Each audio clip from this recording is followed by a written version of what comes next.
Today, now talking business, amid trade wars with America against the world. The World Trade Organization is worried that the world could turn away from 8 decades of multilateral cooperation, which is anchored on shared rules. This is as middle powers like Paraguay offer to act as bridge builders and to foster dialogue and consensus. Preserving the benefits of multilateralism whilst fixing its shortcomings would help us build them a better future. I'm convinced that small and mid-sized economies have vital roles to play here. Paraguay's commitment to this role stems from its deep conviction that multilateralism remains the most effective path to sustainable development. And now the 58th meeting of the Joint Ministerial Monitoring Committee of the Organization of Petroleum Exporting Countries, OPEC, which took place via video conference, has commended the overall conformity for OPEC and non-OPEC countries participating in the Declaration of Cooperation. Lydia Sampson has details of that.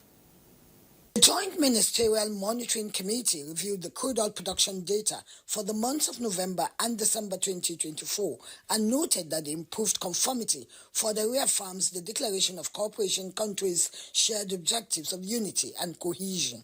They reaffirmed their commitment, noting that the additional voluntary production adjustments have ensured the stability of the oil market. The 59th meeting of the Joint Ministerial Monitoring Committee is scheduled to hold 5th April 2025. Lydia Sampson, NTA News.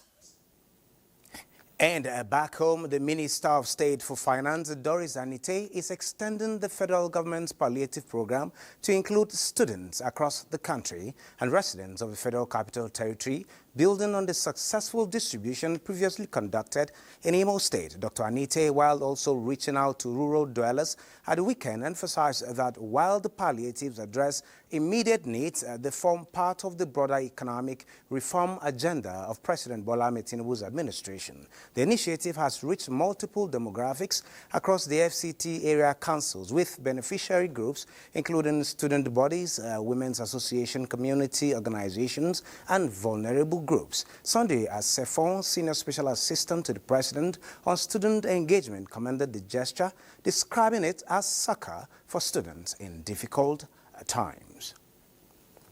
And now a quick look at the market. The Nigerian stock market sustained its bullish momentum, extending the gains recorded in the previous session as investors gained 83.9 billion naira in portfolio value. Same can be said of South Africa here, where it's appreciated, shares appreciated by 1.12%.